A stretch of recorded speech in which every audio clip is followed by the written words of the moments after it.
of Mind by writer Muskan. Chapter 1. Ace. I feel the pencil in my hand slide away, making a slight noise on the ground. I look up to the clock, hoping I would see the shorter stick towards 1, but no, it has rapidly moved towards 4 already. I saw as I undo the hair claw from my hair, freeing them and then tucking a strand of my hair behind my ear.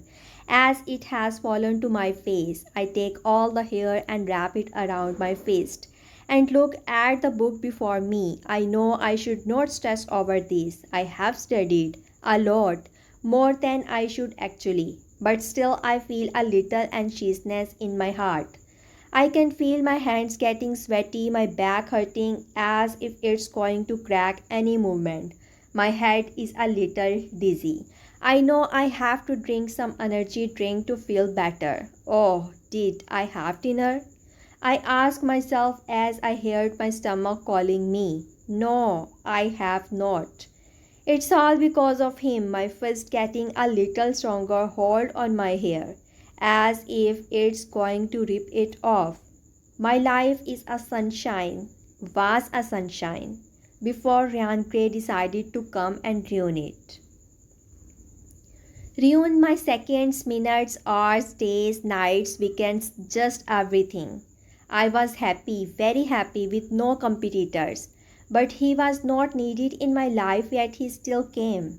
Thinking of him, I can imagine the grin on his face when I solved the math 2 minutes faster than him last month. It's been a month since I last saw him. It's summer break now. Thank God I don't have to see his ugly, annoying face.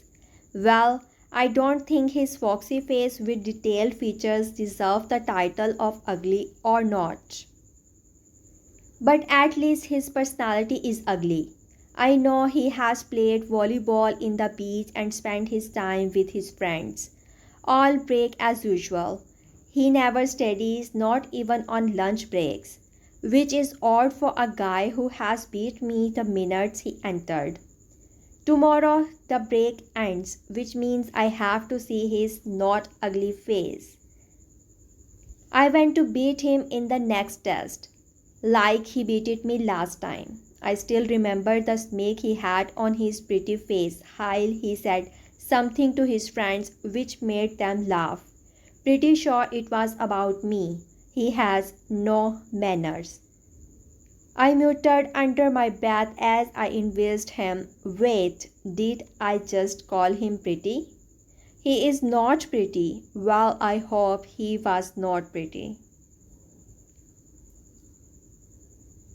I mean, his brown eyes with flickering spark to it makes me anxious. It's absolutely because he is weird, I think in my head. I remember him wearing a suit to the summer event. Gosh, his brown hair falling on his forehead perfectly. His eyes on me as if he cannot look away, and if he does, someone will shoot him. His tall figure stands before me as I feel his breath getting faster. Gosh, was he frustrated? Absolutely not. He was probably worried about the test. I think to myself, wait, why the hell am I thinking about him? I shrug off the thoughts of that pathetic man as I look at the book in front of me. I will ace tomorrow. I remind myself and expect him to know I know it as well. I know I can't sleep now and expect to wake up again after an hour. I wonder what he is doing, which chapter he is revising, which subject he is studying. Is he even up or sleeping? Gosh, this man is driving me crazy. I don't want to think about him anymore, so I should just revise or go on a walk maybe. It's 4 in the morning, I remind myself. Let me just call on Instagram for a while. I let go of my hair and tie it again with the hair claw, taking my phone from the drawer and open Instagram only to see Melissa in the beach playing volleyball with her beloved brother. the Ryan Gray. I scoff a little. She is a very nice friend, a very nice girl. I remember the time when I was vomiting due to not eating anything at all. She offered me her lunch. She said she knew I skip it often. After we became friends, every morning she gets breakfast for me as I skip breakfast most of the time, so she is nice unlike her brother. I grin at the screen before I close it again. I take out a romance book and put it back again. The male in the book cover looks like him, or is something wrong with my eyes? I am definitely going crazy. In my school uniform, I became the disciplined class monitor again. I put my hair in a pigtail, filling my bag with books, a little soft blush on my cheeks, and my pink lip balm on my lips. My black hair in a pigtail shines. I came downstairs to find my father at the front table having his favorite pancake with honey and yogurt. Honestly, the worst combination ever. I know he has seen me. I go closer and take out the seat as I hear my mom coming out of her room. You have a test, right? Her soft and sweet voice echoes in the air, one of the biggest reasons why I always wanted her voice. Yes, I do. It's at 9 a.m. It's 7 now. I remind her, hoping she would say something that would raise my heart. Last time you came second. Who topped? Her voice turned now, reminding me that I have to top today. Keeping her back in one chair, she sat beside my dad. A new Garian Grey or something, I said, ignoring her gaze and looking at fruit ball instead. I see her hand reaching out for the apple sitting at the top. So a new guy is capable of beating you? Are not you ashamed? She says, handling me the apple. I feel her words cutting through my skin. I gulp before I take the apple from her hands. Sorry, I will try my best today, I said as I could feel the sweat making its way from my scalp to my forehead. You better do so, she says before I get up and go close to the door. After you came home today, I went to see an A in your card. Also get a call from your teacher to hear that you topped. Here she dropped the bomb, wetting my back, wetting more than anything I know. Her words are like a stab on my back. I nodded as I told the tear to just stay in my eyes. I opened the door, making my way to my battlefield. I need to top today. It's not a want anymore. It's a need now. I entered the class. I can feel I am the one invisible because everyone is busy telling each other where they went in this summer, how they managed to woo their crush, and how many dates they went to.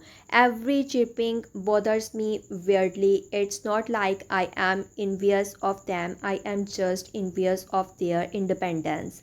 I sit at the front bench, my regular bench, keeping my bag at the table. I look in my left to find that his seat is still empty. He is probably out there revising.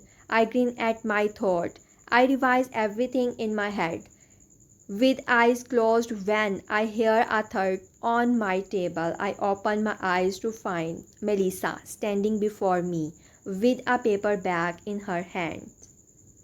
Miss Pretty, your service is here, she says dramatically, flipping her hair. I chuckle. Where did this new name come from? I asked, taking the paper bag. She paused for a while. Came from my heart. I chuckle at her cheesy line and open the bag to find my favorite yogurt and an energy drink. Thank you so much. I really needed this drink. Welcome, Miss Pretty, she says, taking the seat in my left. Melissa, that's your brother's seat. I said, I don't know why. I know, but he is not coming today, so I will take it. she says casually, to which is gaps, and she returns her gaze to me. What? You are sad he is not coming, she says with a sly smirk. The word is shocked actually. I said, defending myself. Why are you shocked? Well, I asked him, but he is out for work. I am shocked that he is giving me a chance to win for free, I said as I opened the yogurt and linked the lid. Melissa laughed out. Don't worry, you will win both ways. I frowned, taking a spoonful of yogurt and popping it on my mouth. Where were you all summer? Melissa asked me. Home, sweet home, I replied as I enjoyed my yogurt. I went to pick you up. Your mom said you were at your aunt's visiting them. My spoon stopped. I understood my mom has lied. To protect his respect, I looked at Melissa and smiled. Oh, yeah, that was for 3 days only, I said. Hi. Melissa looked at the door. Ace, looks like you are not gonna win for free. The spoon on my mouth stays still as I follow her gaze and look at the door. It's him. He looks at me, those brown eyes with a spark in them. His hair is black now. Did he dye it? Why? I liked his brown hair. He is wearing his uniform. That white shirt clings to his body, fitting his biceps perfectly. The smirk on his face is still there, but he is smiling surprisingly. His dimples make their way to his cheeks, deep and fun to pop, I guess. His tall figure stands before me. His gaze meets mine. It's like drowning in the ocean of honey. He is making me drown. His smirk fades away. His smile is still there. His backpack resting on his left shoulder. His steady mouth opens to say something, but then he stops. Lips. He walks to his seat and Melissa instantly gets up, signaling me that she is going to her seat. I nod at her and look at him again, his gaze fixated on me and me only. Are you done staring? Is his strong yet very comforting voice echoes in my ear. I am not staring, I say with my voice warm. Search in Google what staring is and then see if your action matches the description of staring, he says with his smirk reappearing on his face. Gosh, how I wanna punch that smirk off his face. I look back at my book that I just took out of my bag.